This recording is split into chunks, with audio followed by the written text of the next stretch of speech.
और जहां बीजेपी के प्रदेश नेतृत्व में बदलाव की अटकलें तेज हो गई हैं। पूर्व सीएम रमन सिंह के बयान पर सीएम भूपेश बघेल ने तंज कसा है। सीएम ने कहा है कि उनके बयान से ये साफ है कि कि रमन की पसंद की प्रदेश अध्यक्ष नहीं बन रहा है। आपको बता दें कि फिलहाल सूबे में इन बयानों को लेकर सियासत भी गर्मा गई है।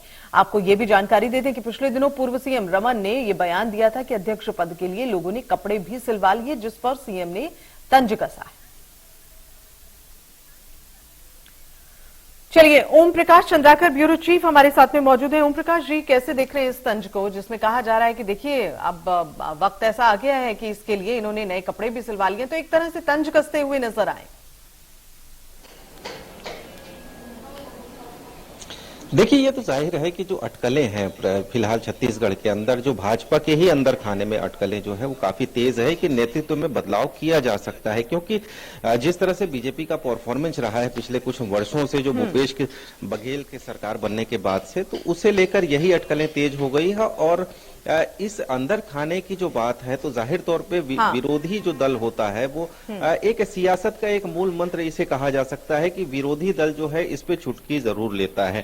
तो फिलहाल वही चीजें जो है भूपेश बघेल ने की है, और भूपेश बघेल ने सीधे तौर पे ये कहा कि रमन सिंह की पसंद का प्रदेश अध्यक्ष फिलहाल नहीं बन रहा है। उन्होंने इस तरह से जो बयान दिया है, इस तरह से उन्होंने ये बयान दिया है, इसकी वजह यही है।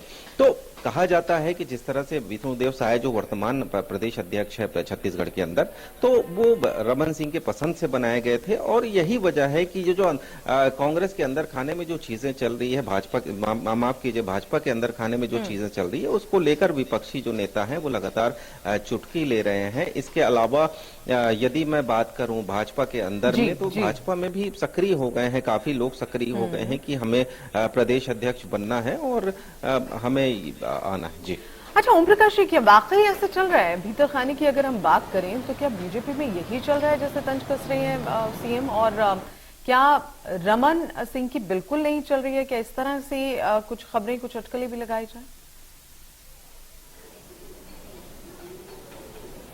देखिए गीतांजलि, जिस तरह से हमने देखा कि जो प्रदेश केंद्रीय नेता जब आते हैं छत्तीसगढ़ के अंदर, वो किसी भी बड़े नेता को अपने साथ लेकर नहीं जाते। यदि हम डी पुरंदेश्वरी की बात कर लें, तो उन्होंने जितने भी दौरे किए हैं बस्तर संभाग में, सरगुजा संभाग में, उन्होंने सारे बड़े नेताओं से दूरियां बनाई थी, और वो खुद वहां गई थी, और आम जो जमीनी स्तर के कार्यकर्ता है उनके साथ उन्होंने बैठकें की और उनसे समीक्षा भी की है इन तमाम चीजों को लेकर।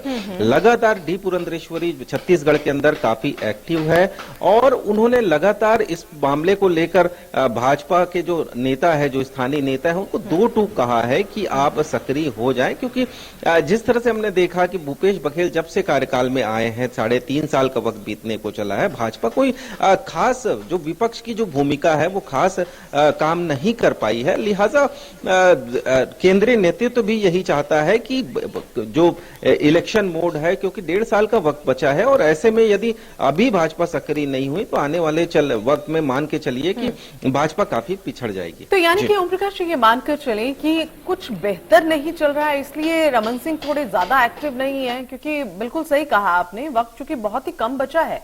अब ऐसे में बीजेपी को अगर यहाँ सत्ता तलाशनी है अपने लिए, तो फिर एक्टिव होना पड़ेगा, लेकिन वो एक्टिव मोड अभी तक नजर क्यों नहीं आ रहा है? क्या रमन सिंह जो है वो बहुत ज्यादा इंटरेस्ट नहीं ले रहे हैं इन सब चीजों में, या उन्हें लग रहा है कि चलिए ठीक है, देखेंगे बीजेपी का वर्चस्व चारों ओर है, तो चलिए उसी हवा में जो है यहाँ छत्तीसगढ़ भी विन कर लेंगे? देखिए गीतांजलि, इसके लिए सबसे बड़ी चीज जो है भाजपा के जो अंदरूनी सियासत है उसे समझना पड़ेगा। फिलहाल भाजपा की अंदरूनी सियासत यही कहती है कि जिस तरह से केंद्रीय जो नेता आते हैं वो लगातार इस बात को लेकर चिंतित रहते हैं कि भाजपा के जो कार्यकर्ता है वो कुछ नहीं कर पा रहे हैं। इसके पीछे वजह यही है कि जो उन्हें एक लीडरशिप मिलनी चाहिए, एक बेहतर लीडरशिप मिलनी चाहिए, वो उन्हें नहीं मिल पा रही है। हमने देखा जब दो दिन पहले एक आंदोलन हुआ था गोबर खाद को लेकर, जो सीएम भूपेश बघेल के खिलाफ आंदोलन, तो उसमें कोई एक कोई बड़ा नेता का नाम उसमें जुड़ नहीं पाया था। तो जाहिर तौर पे हम यही कह सकते हैं कि भाजपा के भीतर खाने में फिलहाल कुछ भी अच्छा नहीं चल रहा है। आपसी खींचतान की बात लगातार की जाती रही है, विपक्षी इस बात को लेकर लगातार हमलावर हैं। तो जाहिर तौर पे हम यही कह सकते हैं कि फिलहाल भीतर खाने में काफी कुछ होने की संभावना है। चलिए, बहुत बहुत शुक्रिया इस पूरी बातचीत के लिए। मध्य प्रदेश, छत्तीसगढ़ की हर खबर सीधे आपके मोबाइल फोन पर। अभी सब्सक्राइब करें हमारा चैनल और पाएं पल पल की खबर।